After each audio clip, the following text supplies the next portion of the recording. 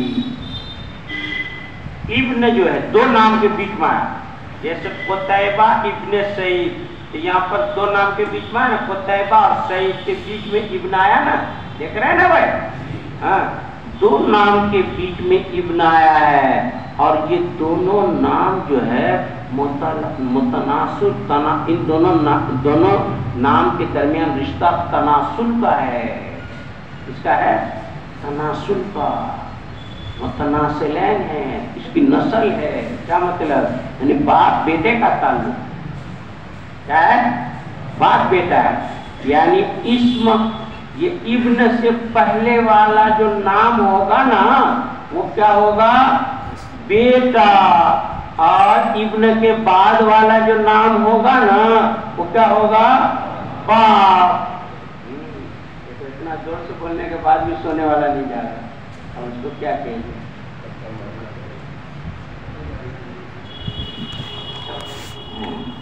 وہاں سونے والا پورے جو ہے وہاں سو رہا ہے. متناسلین کے بیچ میں ہو. دیکھو ابن سے پہلے والا نام کیا ہوتا ہے؟ بیٹا. اور ابن کے بعد والا نام کیا ہوتا ہے؟ باپ. تو بیٹا باپ میں تناسل کا رشتہ ہے.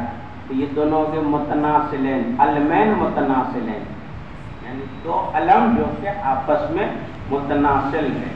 ان علمین متناسلین کے بیچ میں ابن آیا ہے تو وہ ابن سے پہلے والا اسم جو ہے اگر اس پر تنوین ہے تو وہ تنوین ساقط ہو جائے گی. کیا ہو جائے گی؟ ساقط ہو جائے گی تنوین. مانا صاحب بات سمجھ میں آئی؟ جیسے دیکھو قتیبہ ابن سعید، قتیبہ بیٹا ہے سعید کا. دیکھ رہے ہیں؟ تو یہ اصل میں حدثنا قتیبۃ، حدثنا قتیبۃ تھا. کیا تھا؟ قتیبۃ. یہاں پر تنوین تھی لیکن یہ ابن آ گیا تو اس کی تنوین کو کیا کر دیا؟ ختم کر دیا. اب یہاں قتیبۃ نہیں پڑھیں گے بلکہ قتیبۃ بن. کیا پڑھیں گے؟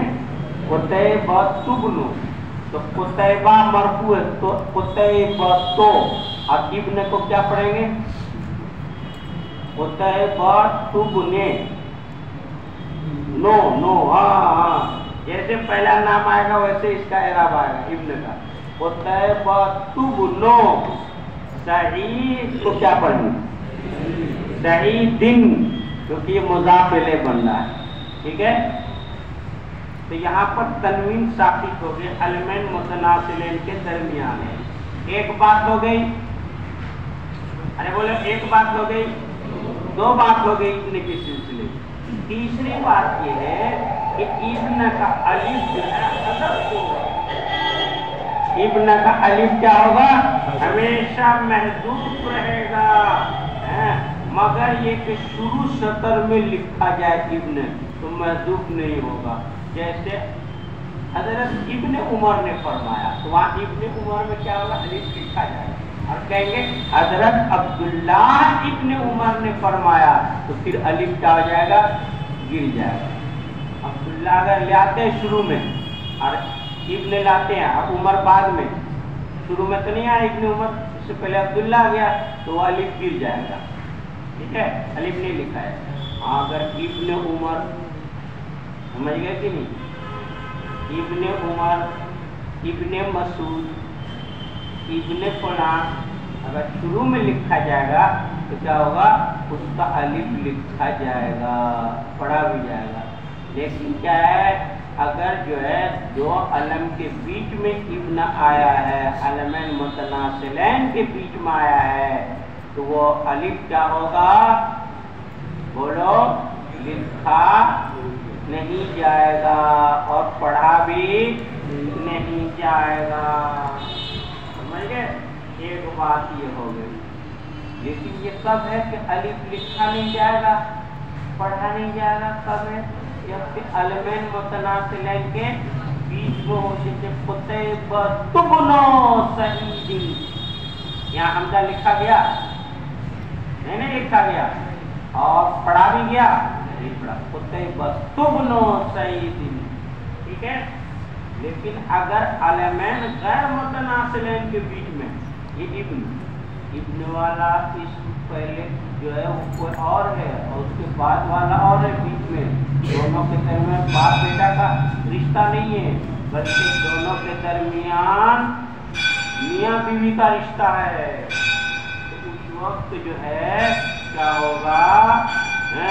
ابن کا الف لکھا بھی جائے گا، سمجھ گئے؟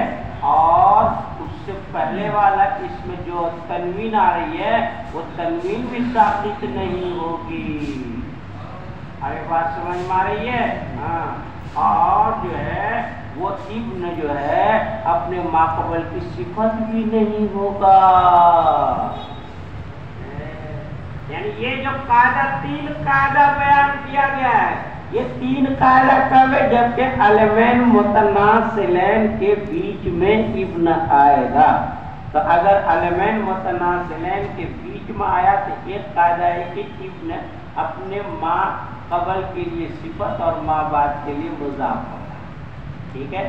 دوسرا قاعدہ یہ کہ علمین متناسلین کے بیچ میں ابن آیا ہے تو اس سے پہلے والے اسم کی جو تنوین ہے وہ تنوین کیا ہو جائے گی؟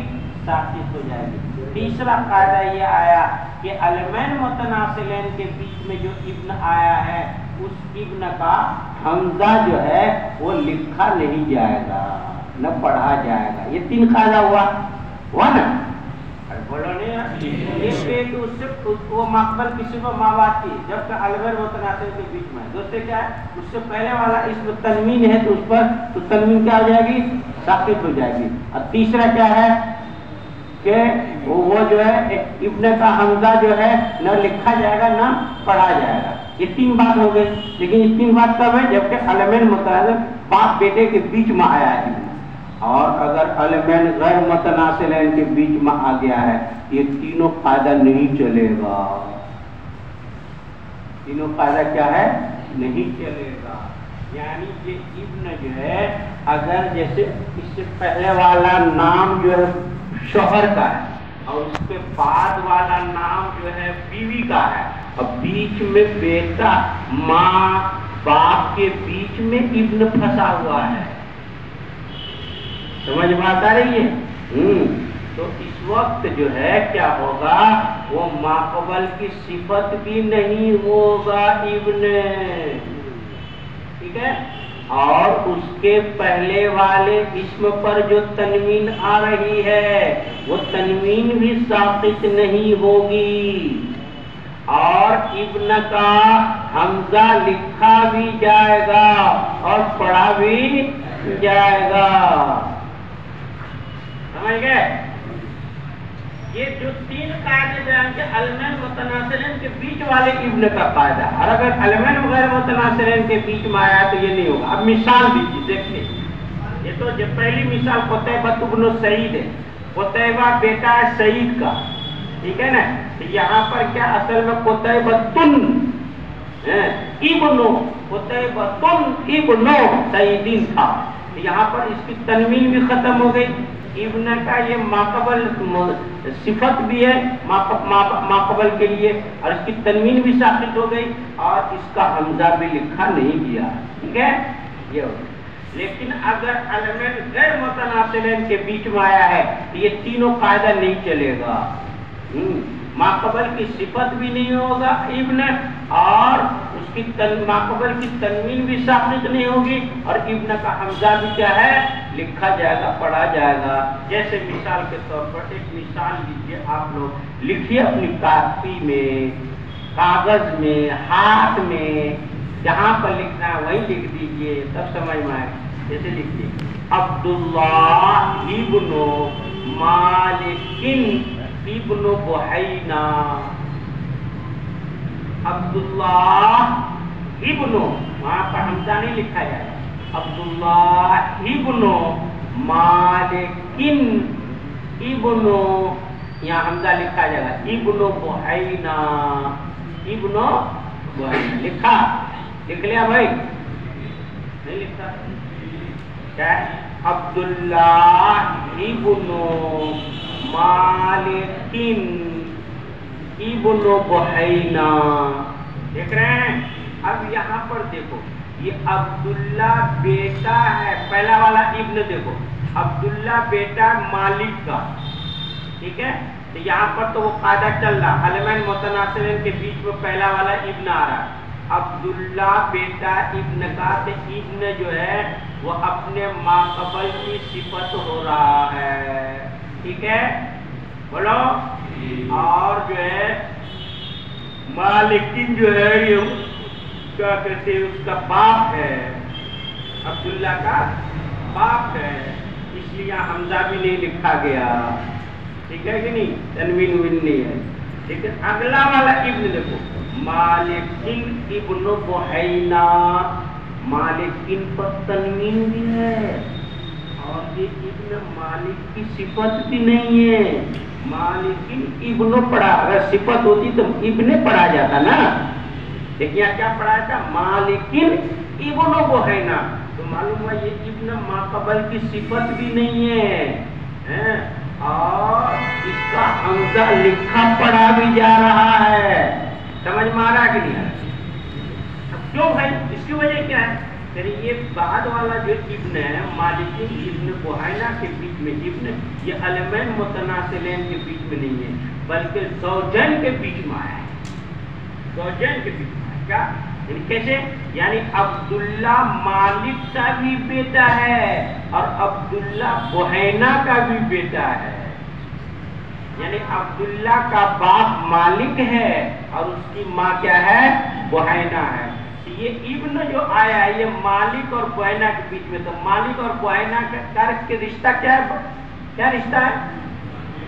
میاں بیوی کا رشتہ ہے، زوجین کا رشتہ ہے، باپ بیٹے کا رشتہ نہیں ہے، غیر متناسلین ہے، اس لیے مالک پر تنوین بھی آئی اور ابن جو ہے صفت بھی نہیں ہوئی، اور جو ہے اس کا حمزہ لکھا بھی گیا۔ سمجھ بات آئی کہ نہیں آئی؟ بولو باٹا لو، اور باٹا سمجھ میں آ گیا کہ نہیں آئی؟ یہ اس عبارت، اس طرح سے عبارت کو صحیح پڑھنا پڑے گا۔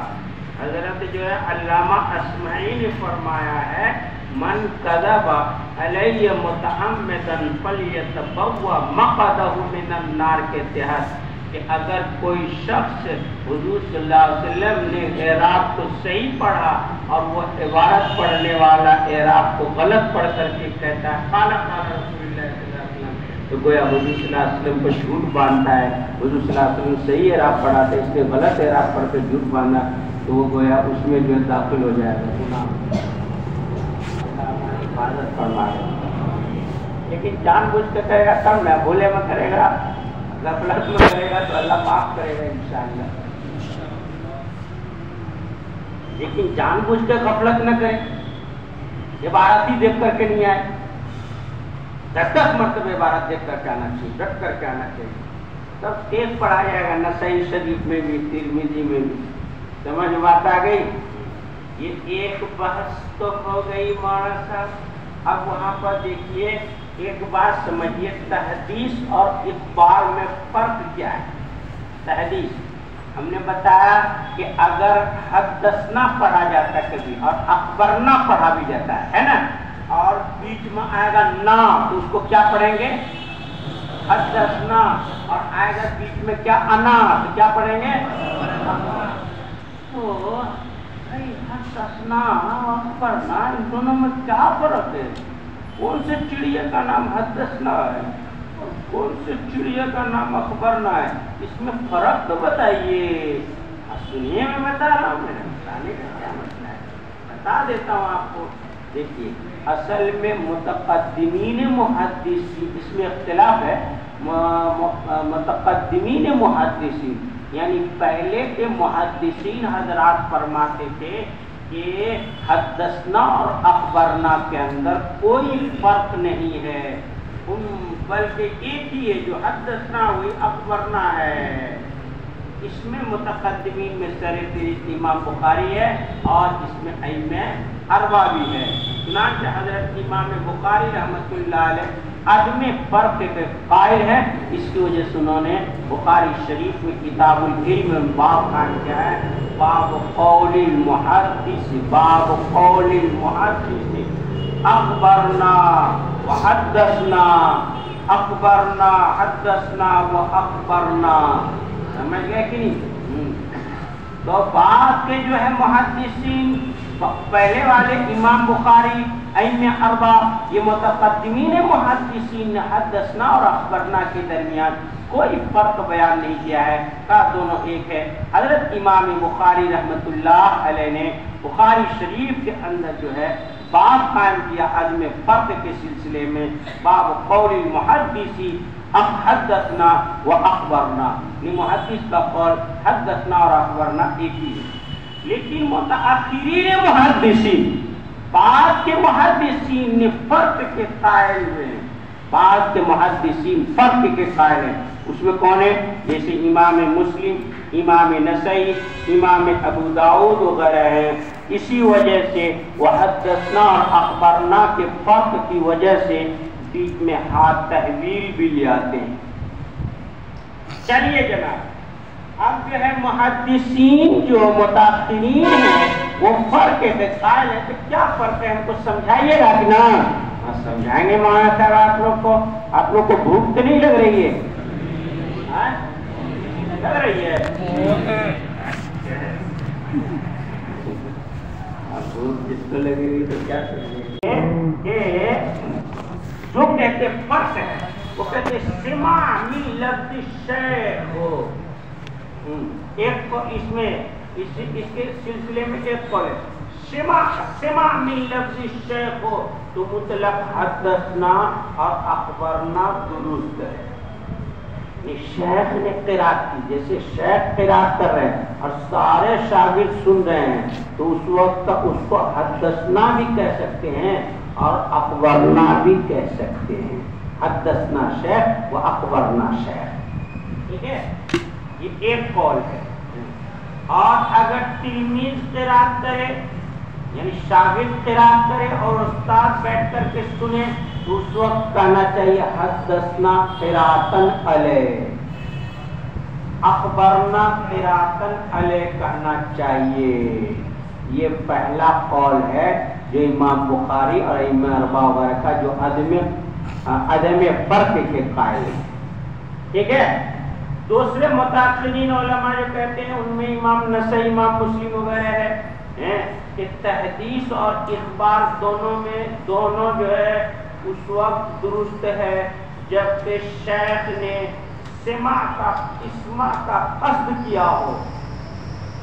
کیا کہتے ہیں کہ حدثنا اخبرنا اس وقت کہنا چاہیے جبکہ شیخ نے اسماع کا یعنی شیخ نے سنانے کا قصد کیا ہے تب حدثنا اخبرنا کہیں گے، اور اگر شاگرد نے سنا لیکن شیخ نے سنانے کا قصد نہیں کیا ان کو تو اس وقت حدثنا اخبرنا نہیں کہنا چاہیے بلکہ یوں کہنا چاہیے قرئ علی الشیخ وانا شاہد، جیسے امام نسائی نے کہا قرئ علی حارث ابن مسکین وانا شاہد، پیچھے دروازے کے پیچھے سن رہے تھے، ایسے روایت ماتی ہے، یہ امام نسائی کہتے ہیں۔ اب جو ہے یہ حدثنا خبر کس کو کہتے ہیں؟ سماع من لفظ الشیخ، یعنی شیخ سے اگر جو ہے الفاظ سنے تو اس کو حدثنا کہا جائے گا، شیخ سے الفاظ سنے تو اس کو کیا کہا جائے گا؟ حدثنا کہا جائے گا۔ اور قراءت علی الشیخ، قراءت علی الشیخ ہے یعنی شیخ پر قراءت کی گئی ہے، اس کو اخبرنا کہا جائے گا۔ اور دونوں افضل، یعنی یہ متأخرین کہتے ہیں امام مسلم، امام ابو داؤد وغیرہ کہ اگر شیخ سے لفظ سنیے، شیخ نے قراءت کی ہے تو اس کو کیا کہنا چاہیے؟ حدثنا۔ اور شیخ پر قراءت کی گئی، ایک نے پڑھا اور دوسرے سب نے سنا تو اس کو کیا کہنا چاہیے؟ اخبرنا کہنا چاہیے۔ یہ متأخرین کا قول ہے، لیکن ان دونوں میں افضل کون ہے؟ ان دونوں میں افضل کون ہے؟ تو پہلے متقدمین حضرات امام بخاری، امام اعظم وغیرہ یہ سب تو کہہ رہے ہیں کہ بھائی سب افضل ہے، اس میں دونوں میں کوئی فرق نہیں، لیکن متاثرین احناف نے کہا جن میں اکثر علماء یہ ہے کہ تحدیث افضل ہے، یعنی شیخ پڑھے اور شاگرد سنے، یہ افضل ہے۔ اور دوسرا قول یہ کہ نہیں، اخبار افضل ہے، یعنی شیخ سنے اور شاگرد پڑھے، یہ افضل ہے۔ اور تیسرا قول امام بخاری وغیرہ کا ہے کہ دونوں افضل ہے۔ بات سمجھ میں آ گئی؟ یہ تو ہو گئی مولانا صاحب آپ کے سامنے کیا بحث ہوئی؟ 3 بحث ہو گئی ہے کہ نہیں؟ اب انشاءاللہ کل جو چوتھی